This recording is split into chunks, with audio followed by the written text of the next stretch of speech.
Hey guys, Skynerd here from The Roost, bringing you guys today episode number 5 of my newest series of Inside the Mind of Smasher. Today, I've been able to get Nadamoor on my show, and I've been super pumped and excited to show it to you guys. So, you could be asking yourselves, is that all? well, I'll tell you it's not. You guys know the drill. Down below, social media, all his stuff, check out Nadamoor. He's really amazing. He's super awesome. And, as well, today, we're going to be starting to ask questions down below. So, my question to everyone today is, who is your favorite Smash character and why? With that being the case, don't forget guys, if you like these videos, please smash that subscribe button. I could really use the help. It lets me know that you guys love these videos, and I'm already super happy to keep making them, but it helps. So, any support you guys would like to give, I super appreciate it, and so thank you so much. With that being said, let's jump into this episode, and I'll see you guys in future installments. Thanks for watching. Hey everybody, Skynerd here from The Roost, talking to you guys today with another interview. Today I have with me... Hi everyone, my name's Nathan Tangaro. My tag is Nadamoor. I'm a Super Smash Bros. Player from Bozeman, Montana. Awesome, thank you so much for coming today on the show, or the interview. Thanks for having me. So, Nathan, what was your gamer tag again? My gamer tag is Nadamoor. And how'd you come up with that? I can't remember. I think I was 7 years old and I was playing World of Warcraft and I was trying to think of my first character name and just started typing and Nadamoor came up. Hey, that's the best way to start it. I don't see a problem with that. That's pretty cool. Yeah. And how old are you? I am currently 20 years old. Awesome. And what scene are you in? I'm in the Montana scene, so I mainly go to tournaments in Montana, but I've gone to some in Washington and trying to get to some in Idaho too. Okay, great. Do you have a PR ranking? Currently no. If I have myself, I'd say I'm probably about 15th in the state in Melee, and I don't know where in Smash 4, but currently on the main PR for Montana, I'm unlisted. So, you were telling me that you play Melee and Smash 4. Which of those games is your main focus? Currently at the moment, Melee is my main focus. I just have had more fun with the game and I don't know, seem to enjoy the tournaments for that more, but I always enjoy Smash 4 as well. I just haven't been able to have the time to focus on it. Okay. So who's your main in Melee? In Melee, my main is Sheik. And why do you main Sheik in Melee? I don't know, I just really like her. She's more of a defensive character, and before I was playing Luigi and I was being way too aggressive, so playing her has really helped me slow down and focus more on the game. She has great combos out for down throw, which having just the bread and butter really helped me too. Makes sense. And for needle edge guards, I find it's really fun to do. Is you just don't have to run off stage and risk yourself. You just throw projectiles at them to get the kill. Gotcha. And because they can't air dodge or anything like that, it just kind of sets them up to just die right away from it. So it's a great gimping opportunity. Yeah. Yeah, her gimps are really good. Edge guarding is really well. And, she has, chain grabs on about half the cast, which makes it really bad for all the people who play low tiers. But, so, yeah, do you have any... overall really strong character. Gotcha. Do you have any secondaries in Melee? No, none that I could really bring into tournaments. I used to play Luigi, so he's kind of a secondary, I'd say, but I don't really focus on having a secondary. And who do you main in Smash 4? Currently I'm maining Zero Suit Samus. And so why do you main Zero Suit Samus in Smash 4? The main reason I think I finally settled on Zero Suit is, coming from Melee where, a lot of people have guaranteed combos off of throws and setups, I was finding that really hard for me to find another character that I enjoyed their setups. I played Falcon for a while and this down throw did up airs, but that got patched out. And I played Bayonetta for a bit. She had nothing off her throws. And I finally just messed around with Zero Suit Samus and said, she has this solid mix up either up air or forward airs off of it, and then just kept playing her more, and she's the most fun right now. So. Well, that's good. It's good to enjoy the game and to have fun with those characters. So, what's your origins of Smash? How did you start playing Smash exactly? think it started about a year and a half ago is when I really started getting into it. I was, I think Smash had just released on the 3DS at that point. It wasn't even out on the Wii U. So I was playing Melee with some friends, and we saw a post for the Montana Smash group in Bozeman. They were running a little like $1 entry fee tournament, Mm-hmm. and I saw them like, hey, this would be fun to go out and try. And at that point, I'd like never seen anything about competitive Melee or competitive Smash in general, and just went there, got completely destroyed. But it was like inspired me. It was like it's like playing an RPG game and like going from level 1 to 10 and discovering those little 90 levels you can get to. It was a whole new game that I didn't see before, and it just excited me, and I've been playing ever since. Awesome. So, you consider yourself a competitive Smash player, is that correct? Yes. So what's the drive for you? What makes you really want to be competitive in Melee and Smash 4? I think it's part of, like, back when I used to just play casually, I used to, always lose, and then I finally started, like, getting better in the wins, and I don't know, just that feeling of when you've been losing to someone all the time and you finally get to beat them, that feeling is just so addicting, I'd say, that it just, like, once you get it, you want to keep having that, you want to keep getting better, keep beating people who you've been losing to, and just become one of the best. Absolutely. That thought of beating people who I can't beat right now and becoming one of the best players is just super driving for me. Hey, it's a noble goal. I think everyone, when they start and they lose a lot, that drive starts to build up, and it just becomes, it's awesome. It's an awesome feeling when you finally win. So you are going to tournaments. Yes. And what was one of those crowning achievements, one of those tournaments that you were just super proud of yourself that you did in, and what place did you get? As far as tournaments, I don't have any placings, but I did play in the Melee games, like the Collegiate League or Collegiate League. Mm-hmm. So it was MSU versus U of M and Missoula.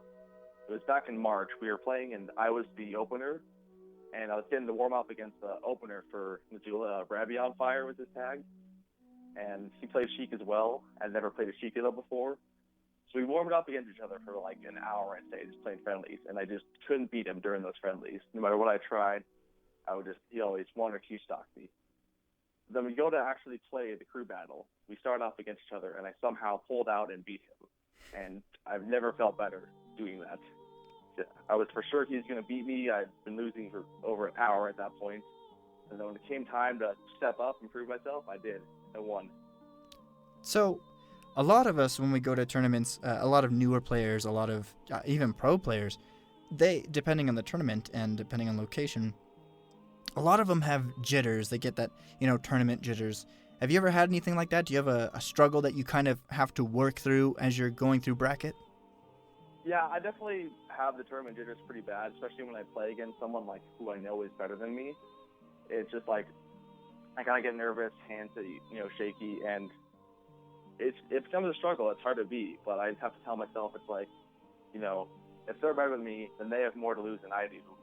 So I just relax and kind of play it slow, and I'll usually just try to play a little bit like a slow campy style at the start of the game, which allows me to kind of relax, get my feelings, see how they react.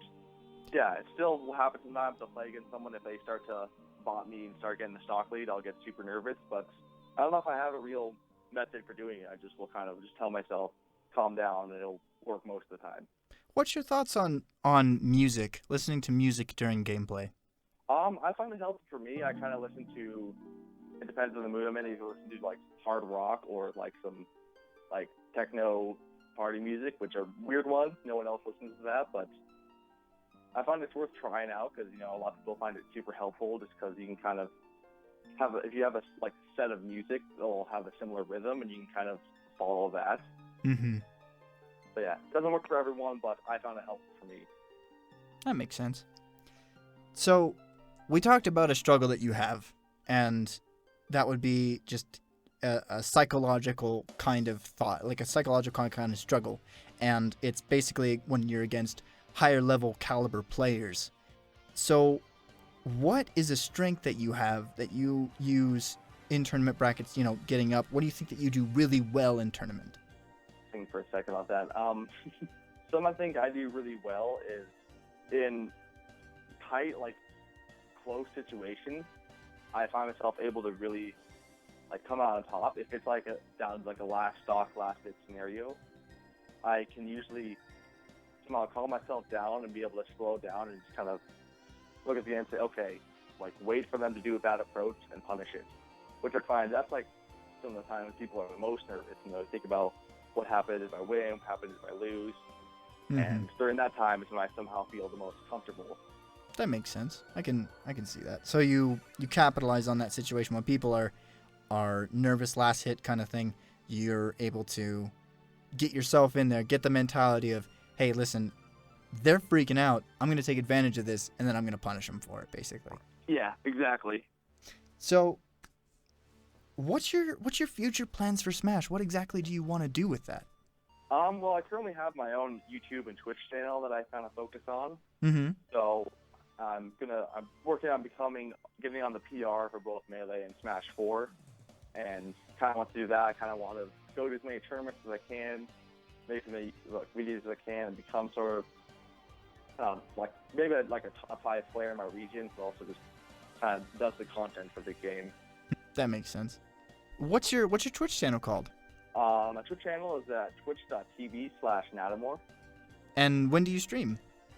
I usually stream about Tuesdays and Thursdays, like either from 11 to 1, or if I have work off, usually about 5 o'clock till 9, I'd say. Awesome. And you stream Melee or Smash 4? Mainly Melee right now, but I'm getting my streaming room rearranged so I can have the Wii in here. So I'll start having Smash 4. I'll probably do Melee Tuesdays, Smash 4 Thursdays. Sounds pretty awesome. I would definitely go and check that out. That sounds pretty cool. Is there anyone in your Smash career that you're pursuing? Is there anybody that you really look up to? Do you have a mentor, somebody that you get advice from and teachings? Oh yeah, I'd say the person who's mentored me in Smash the most is Aw. He was Peach main who used to live in SoCal and moved up to Montana about 3 years ago, I think, and kind of helped start the scene here. Mm-hmm. And he told me he for a while just was awful at the game, really struggled to get good, and then after years of practice, he finally got good, and that determination is what helped motivates me to know that I may not be good right now, but I can keep practicing, keep pursuing, and get up to his level. Him and I will play usually about once a week, maybe more, and he's really good. We'll play a couple friendlies, and he'll tell me, hey, these here's 2 or 3 things you're doing wrong, and here's something you're doing good.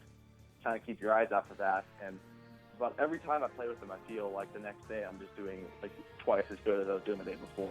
That's the way I think that having a mentor, someone that you can really hash things out with, share advice, tips, tricks, that kind of stuff. I think having a mentor in Smash Brothers really kind of ups a person's game and allows them to really tap more into their inner self. And I think that's an awesome idea. I think having friends and community builds community, basically. One person can start a community and it just builds and builds. And I really love that about Smash Brothers so much because of that.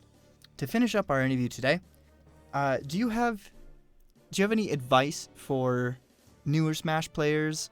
Do you have any tips and tricks for them, for people who want to get into the scene, and some people who are up and coming Smashers like yourself? Do you have any advice for them? Yeah, I'd say definitely first thing you should do is just play whenever you can. Just the more you play, the more comfortable you get, and the better you'll become. Number 2, don't feel afraid to reach out to anyone. If there's a Smash Facebook or something and people aren't really posting, just be the one to post. Say, hey, I can have people over to play at this time, or I'm available to play now. Don't feel afraid to reach out to your scene, even though you might be even if you start out and be the worst player in your team, people will always play Melee, but will sometimes be lazy and not want to ask people over. Mm-hmm. So if you can step up and do that, you'll definitely be able to play with people. Great. Before we go, do you have any shout-outs that you'd like to give to anyone? Not really, no. Okay. Shout-outs to Aw for getting me more motivated to play, I guess. Great. Well, thank you, Nathan, so much for your time today. I super appreciate it. Don't forget, everyone, you can definitely follow Nathan on his social media. I'm going to put those in the description down below. So make sure you follow him. Awesome guy. Nathan, thank you so much for taking the time out of your day for this interview. Yeah, thanks for having me over.